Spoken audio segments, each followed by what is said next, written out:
Hello friends, welcome back to my channel legal help in Hindi.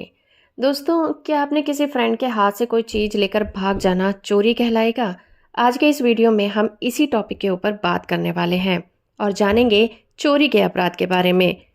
तो क्या अगर किसी के हाथ से कोई चीज़ छीन ली है, वो आपकी जान पहचान का है, तो क्या ये चोरी कहला सकता है? इसका जवाब मिलता है हमें इंडियन पिनल कोड 1860 में। भारतीय दंड संहिता 1860 के चैप्टर 17 में प्रॉपर्टी के अगेंस्ट ऑफेंस के बारे में बताया गया है। मान लेते हैं कि आप अपनी आईपीसी के नोट्स लेकर अपनी कोचिंग क्लासेस में पैदल जा रहे हैं। पीछे से आपका एक फ्रेंड आता है जो कि बाइक पर है और वो आपके नोट्स आपसे छीन लेता है और आपको जाते हुए कहता जाता है कि वो इन नोट्स को पढ़ने के बाद कल आपको वापस लौटा देगा।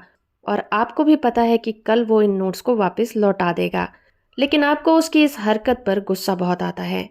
पर आप कर भी क्या सकते हैं, वो आपका दोस्त जो ठहरा। पर एक बात यहाँ पर सोचने वाली है कि क्या आपके दोस्त ने चोरी की है?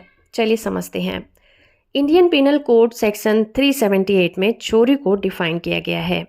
ये डेफिनेशन कहती है कि अगर कोई व्यक्ति किसी के कब्जे से आपकी सहमति के बिना कोई मोएबल प्रॉपर्टी लेने की नीयत रखता है या फिर आपसे छीन ही लेता है, तो ये माना जाएगा कि उसने चोरी की है। तो ये बात तो साफ हो गई कि किसी के हाथ से कोई चीज़ छीन लेना भी चोरी कहलाता है। तो इसके जो कंपोनेंट्स हैं उनके बारे में जानते हैं कि प्रॉपर्टी बेईमानी से ली जानी चाहिए। दूसरा पॉइंट ये कि मोएबल प्रॉपर्टी होनी चाहिए। तीसरा ये कि प्रॉपर्टी दूसरे व्यक्ति की होनी चाहिए, वो आपकी नहीं होनी चाहिए, और उसकी सहमति के बिना ही लेना होगा, तभी वो चोरी होगी। और प्रॉपर्टी को उसकी जगह से हटाना भी जरूरी होता है, वरना वो चोरी कैसे कहलाएगी। अब आते हैं दोस्तों अपने टॉपिक पर, जो ये है कि अगर कोई आपके हाथ से कोई चीज़ छीन लेता है जिसमें आपकी इजाज़त भी नहीं है, तो क्या वो चोरी है? सेक्शन 378 साफ तौर पर कहता है कि ये जरूरी नहीं है कि किसी का इरादा चोरी करने का हो।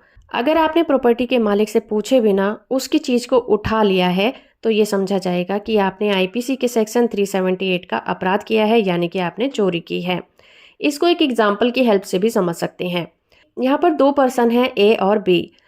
ए और बी फ्रेंड हैं। ए बी से उसकी सारी बुक्स छीन लेता है और ये कहता है कि उसे आज रात की पार्टी में आना होगा, तभी ये सारी बुक्स उसको वापस मिलेंगी। हालांकि यहाँ पर ए का कोई ऐसा इरादा नहीं है कि वो बी की सारी किताबों को चुरा ले, फिर भी ये माना जाएगा कि ए ने बी की मर्जी के बिना से उसकी चीज़ों को उसके हाथ से छीन लिया, इसलिए ए ने चोरी की है। इसको दूसरे एग्जाम्पल से भी समझ सकते हैं कि मान लीजिए किसी ऑफिस का कोई चपरासी है जो चुपके से ऑफिस की एक फाइल को 2 दिन के लिए किसी को दे देता है, ये सोचकर कि 2 दिन के बाद वो इस फाइल को वहां पर वापस रख देगा, और वो 2 दिन के बाद उस फाइल को रख भी देता है। लेकिन यहाँ पर चपरासी ने चोरी का अपराध किया है। तो इस तरह से आईपीसी के सेक्शन 378 में चोरी को डिफाइन किया जाता है, लेकिन इसकी सजा आईपीसी के सेक्शन 379 में दी गई है, जो कि चोरी करने के लिए होती है। और इसमें मैक्सिमम 3 साल तक की सजा हो सकती है, या फिर जुर्माना हो सकता है, या फिर दोनों ही लगाए जा सकते हैं।